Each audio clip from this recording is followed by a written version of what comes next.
Yung ating ebanghelyo ngayon ay tungkol kay David. At doon sa lumang tipan. At tungkol sa mga kaaway. Napakahirap niyan. Amen ba? Amen. Kasi sa lumang tipan, pag sinabing kaaway, patayan yan. Gantihan. Ngipin sa ngipin. Gantihan. Mata sa mata. Pag nabulag mo yung kaaway mo, bubulagin ka rin. Pag pinukul mo yung kamay ng kaaway mo, puputulong din yung kamay mo. Pag pinatay mo siya, papatayin ka rin. Paano yung pumatay sa'yo? Hindi papatayin din. Tama ba? At yung pumatay doon, papatayin din. Ano Walang mangyayari? katapusan patayan. Patayan. Walang katapusan ng patayan. Walang katapusan. Amen ba? Amen. Kasi ngipin sa ngipin, gantihan eh. So, walang katapusan. Ganyan sa lumang tipan. No? Sabi niya sa aklat ni San Mateo, ibigin mo ang iyong kaibigan at kapuutan mo ang iyong kaaway. Ibig sabihin, Hindi mo yung kabigan yung tulog. no, naiisip ko pa lang, napupuot ka na. Lalo na kung makikita mo yung kaaway mo. Amen ba? Amen. At ang pinakamahirap kapag yung kaaway mo ay yung kapitbahay mo. Diyos ko. Every minute. Kasi parang Oo, ang labas mo siya, makikita pinakamahirap. mo, bad trip ka. Sira na araw mo. Every moment. Amen ba? Amen. Napakahirap ng buhay na yan na kapag yung kaaway mo ay yung kapitbahay mo. Lalo na kapag ang kaaway mo, yung partner mo. Hindi ba? Ako, Diyos ko, napakahirap. No?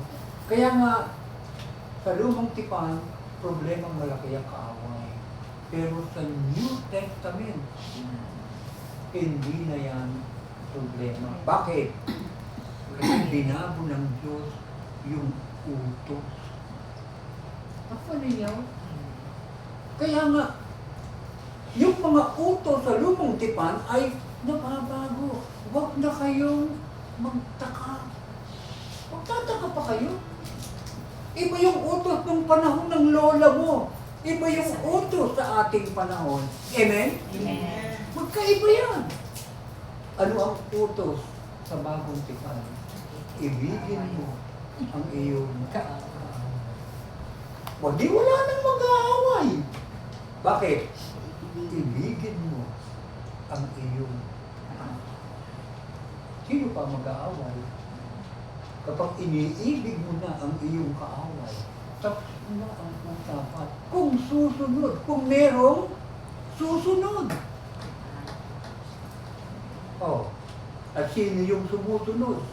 Yun yung mga anak ng Diyos. Pero kapag hindi mo yan nasunod, ay kanino kang anak? Hindi anak ng diablo. Yan ang problema. Diba?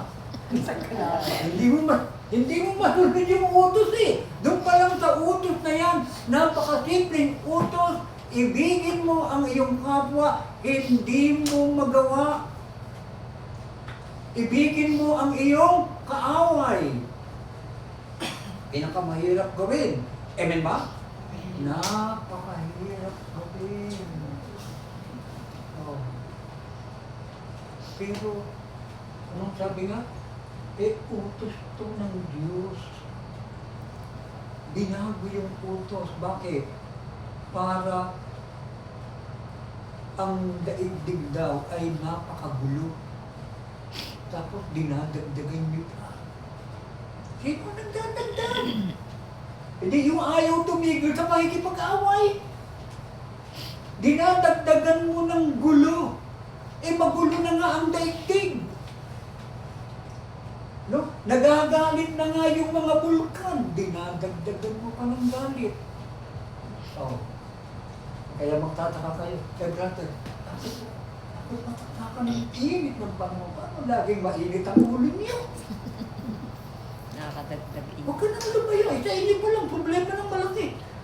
Totoo yan. Amen ba? Amen.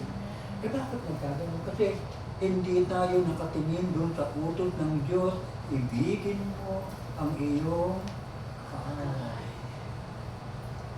Ayun ang pinakamasarap pag nagawa niya. Pag naibig mo na.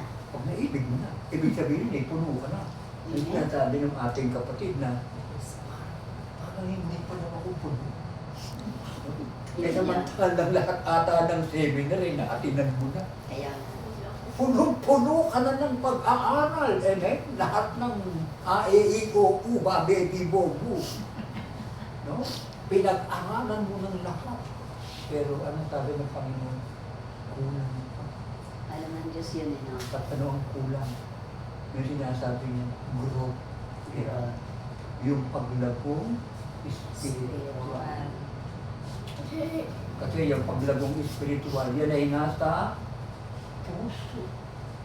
Ay, yun ang malaking problema. Kung may puso, amen? Paano ko ang puso ay bato? May problema mo rin malaki. May puso ka naman ba? Bato naman yung puso mo. Pusong bato. Hindi, ang laking problema niya. Oo. Nakuha natin. So, kaya nga po, kita nyo, no? Kaya nga napakahalaga ng mga utos na ito, kasi ito yung susi ng kapayapaan. Yan ang susi ng kasaganaan. Oo. Pwede ka namang yumaman sa ibang paraan. No? Pero isa lang ang susi ng kaligayahan. Yung pinayaman ka ng Diyos. Amen? Yumaman ka sa maayos na paraan. Bakit? Mahirap ipakain sa pamilya. No? Yung pagkain na galing sa nakaw. No? Pakihirap niyan. Yung galing sa masama, papakain mo ang pamilya mo. Dati, yan ay isang napakalaking karangalan ng mga magulang. Amen? Hindi mo pwedeng ipagmalaki. No? Na yung pagkain, kinakain mo ay galing sa masama. Hindi. Kasi yan ay karangalan ng isang magulang. Amen ba? Amen. Amen ba? Amen. Ganun po yun. Yung pagsunod mo sa kalooban ng Diyos. Kaya nga, ano ang dapat natin gawin? Napaka-simple. Ano yun? Batas ng Batas ng Diyos. yung tinatawag natin likas na batas. Batas na batas. No. Batas na batas. Batas moral. Batas moral. Ano yun? Gumawa ka ng mabuti sa iyo. Kapwa. Yan ang batas moral. At kapag gumagawa ka ng mabuti sa iyong kapwa, walang problema.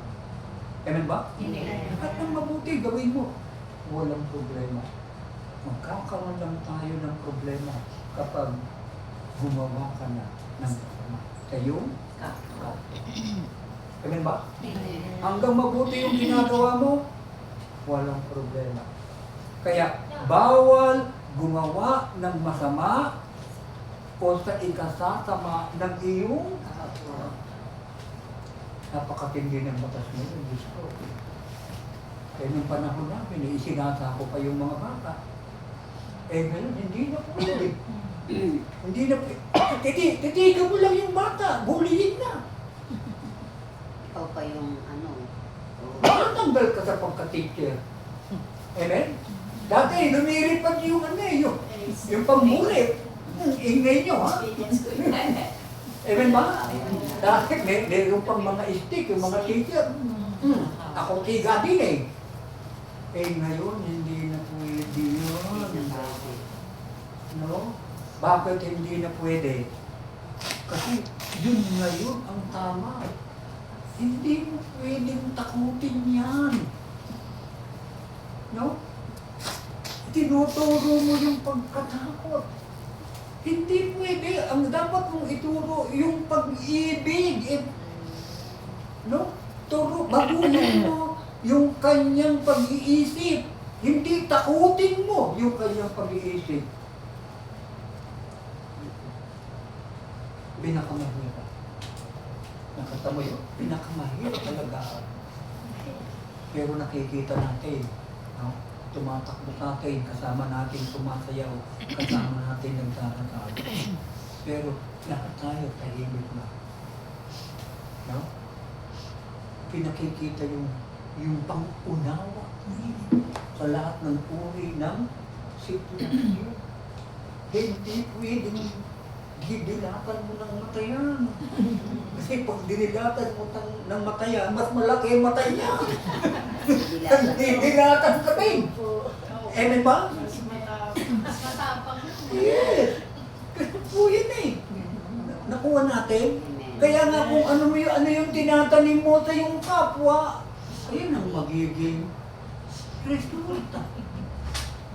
Nakuha ninyo? Tinatanim din. Sabi nung teacher namin sa Trigo, nung ako'y 3rd years, hindi ko makalimutan yung teacher namin yun eh. Sabi niya,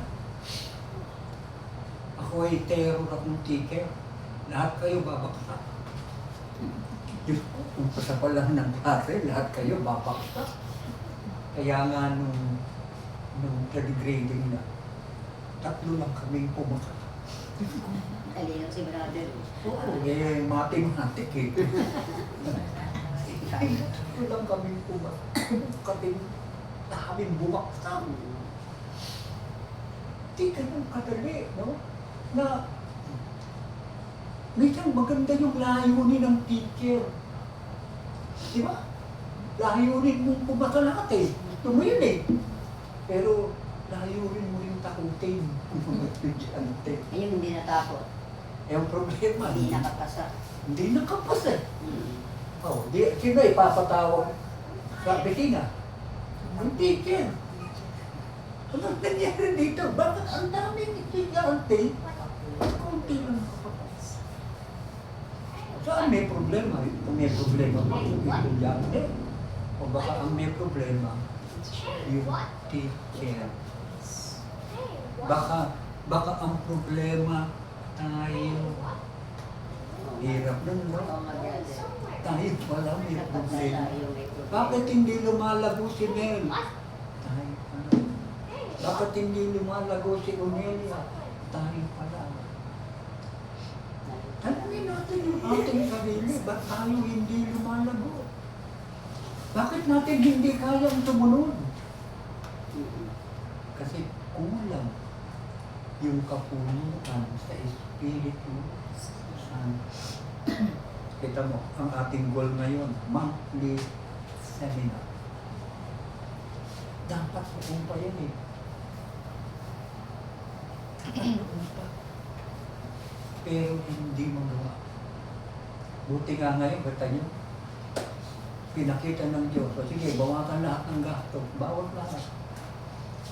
Ang laki na po ng ang ating klase ngayon, 5,000 to 10,000 na lang ang gasto. Eh samantalang dati, gumagastos tayo ng 50,000, 60,000, 70,000 sa isang klase. 3 days to yun, brother. Sa klase lang yun, ha? Oo. Eh samantalang ngayon, Half day lang. 5 to 10,000 na lang ang gastos natin. Ang laki na po ng pinagbago. Pero ano po ang dapat natin gawin? Dapat tayo sumunod na lang. Nais natin ng kasaganaan, nais natin ng tagumpay, sumunod tayo sa kalooban ng Panginoon. Amen. Palakpakan ko lang. Lumaban na po tayo.